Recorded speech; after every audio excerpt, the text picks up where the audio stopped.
The important thing is that you should be fairly regular within yourself.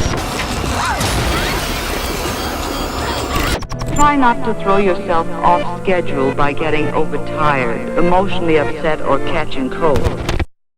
The title is not clickbait or an exaggeration. Unless you're committed to being an animation Scrooge, there's no way you can look at this as anything other than a huge win for indie animation and really animation in general. If you're someone who champions creatives over corporations, this is news worth celebrating. You probably have heard by now, but over the weekend, Glitch Productions, which has given us bangers such as The Amazing Digital Circus and Murder Drones, has announced their first 2D animated series, Knights of Guinevere. The pilot is hopefully going to come out this year, if not presumably 2026, and there's 3 things in particular that make this a huge deal. 1, as I already said, is their first 2D animated series. I just made a video glazing 2D animation, which you guys should all check out, so obviously I'm very happy to see that. 2, it's explicitly stated to be an adult animated series. Murder Drones and Digital Circus, they can get dark, but overall, you could argue that they're an all ages affair. Adults will probably get the most out of it, but it's no secret that both shows have a huge teen and kid demographic. But seeing Glitch go all in on something that is explicitly adult is not only huge because 1, they might be risking monetization, forfeiting the ability to get ad revenue from those episodes, which goes to show that they probably built up a pretty good infrastructure off of merch and other opportunities like the fact that Digital Circuits is on Netflix. And unlike corporate-owned animation studios, they see that there's an appetite for adult animation, but instead of just bringing back the same adult sitcoms over and over and over, or falling back on safe bets like the superhero craze, they're actually investing their resources into giving us something new. And 3, the part of all this that has me absolutely over the moon, that has me declaring with my whole chest that this will change indie animation forever, and hopefully light a fire under the asses of corporate overlords who are just letting animation die, is that this show was created by Dana Terrace, John Bailey Owen, and Zach Marcus. Now I'm assuming most of you will just recognize Dana's name. She created the Owl House. But Zach Marcus and John Bailey Owen were also on the Owl House. They wrote on the show. And these 3 aren't the only ones migrating from the Owl House. A lot of artists were able to mention their involvement now that it's been officially announced, and a majority of the crew seem to be Owl House alumni, which is extra vindicating when you remember that Disney screwed that show over, canceling it before season 1 even finished airing and reducing season 3 to 3 specials. Now yes, it's still got a concrete ending, but there's no denying that those last 3 episodes have pacing issues, because the show wasn't intended to end that soon. And for years, people have been barking at artists at the animation industry asking, well, if you guys are suffering so much, why don't you make your own cartoon? Failing to realize that animation is very expensive, which is why artists have been at the mercy of corporations. But now we have Glitch, an indie studio that has been given a massive opportunity thanks to the success of Digital Circus, and they're gonna go all in on creating cool shit. They're giving these artists the chance to create something new without the restrictions that come with working at a studio like Disney, whether that's watering down their ideas or just shoehorning in things that aren't needed to make the show great, like how Hexite was clearly forced into a bigger role in the Owl House, and then once we got into season 2 and it was more story focused, they had a bit more freedom, it fell to the wayside hard. Seeing a showrunner like Dana Terrace, who created one of the most popular animated series of the 2020s thus far, leave not only Disney but the system as a whole to go and do her own thing at an indie studio that has a show on Netflix. I mean, Pomni was on the storefront of Spirit Halloween. I don't know how you can look at that and not want to champion indie animation. Now, of course, unlike these big studios owned by corporations, they're not unionized, so they may not pay as well, and there's little to no benefits, things like healthcare, for example. This has been the biggest concern artists have had with indie, and why they understandably feel as if they still need studio jobs. But I've always argued that this is about the big picture. Sure, indie studios like Glitch and I think Spindlehorse aren't unionized right now, but as they grow, make more money, and have more resources, that can change. Clearly, Glitch Productions is in a better place than it was last year. I imagine the same could be said for Spindlehorse. So who knows how they're looking a year from now? We're already seeing indie become more sustainable. Not every project will succeed, not everyone will have the resources to pull it off, but as places like Glitch grow, so will the space. That's just a matter of fact. Knights of Guinevere isn't even the only show they're cooking up. They also have the Gaslight District. So between that, Knights, and Digital Circus, that's 3 shows in production. They're already not that far off from the sad state of Nickelodeon, Cartoon Network, and Disney, where they're only producing like 2 or 3 shows, and they're all shows that have already existed before. I'm so sick of it.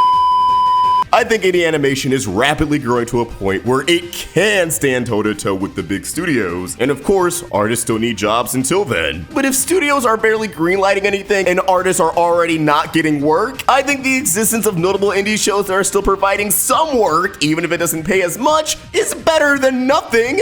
Either way, I think this move is going to open up a lot of doors for indie animation. I think, unless something goes horribly wrong, this show will be a success. Other showrunners who have gotten screwed over by the system will see that indie is a viable route, and hopefully big studios will start sweating bullets because, hey, valuable talent can make their work elsewhere without our money. They're making money without us. And then they'll try to lock in with animation again and champion original ideas because, after all, money is everything to them. If this one studio that posts their work for free on YouTube is making more money than them running circles around them, at least in the animation department, their competitive nature is going to come out. But that's just wishful thinking. Either way, I just think this is insane news, and I really want to know what you guys think. This was a very scatterbrained video, so I don't think I even got all my talking points out. I haven't analyzed any of the lore of the teaser or anything, although a lot of people have pointed out that this does seem kind of like a dig at Disney. The Princes Apart planet, the juxtaposition between the creepy science lab and the cute forest animals. There are vibes there, it wouldn't surprise me. And after all, the Owl House was something that was also made out of spite. Dana Terrace has stated before that one of her old colleagues said people wouldn't watch a cartoon about a girl, so she made a pitch about a girl and a witch in hell, and that evolved into the Owl House, and that has a distinct identity of its own that champions people to be themselves. So even if Knights of Guinevere is made out of spite, I don't think that'll affect the message of the show, or that you'll watch it and just think, man, they really hate Disney. I still think it's gonna be very much an original experience. But yeah, let me know what you guys think about this. I'm amped for the pilot, and hey, Glitch, if you're looking for other 2D shows, Kevin to Kevin, I have a banger that I've been picking at for years. I'm just too much of a broke bitch to make a pilot. Anyways, I hope you all have a great day. Thanks for watching. Bye!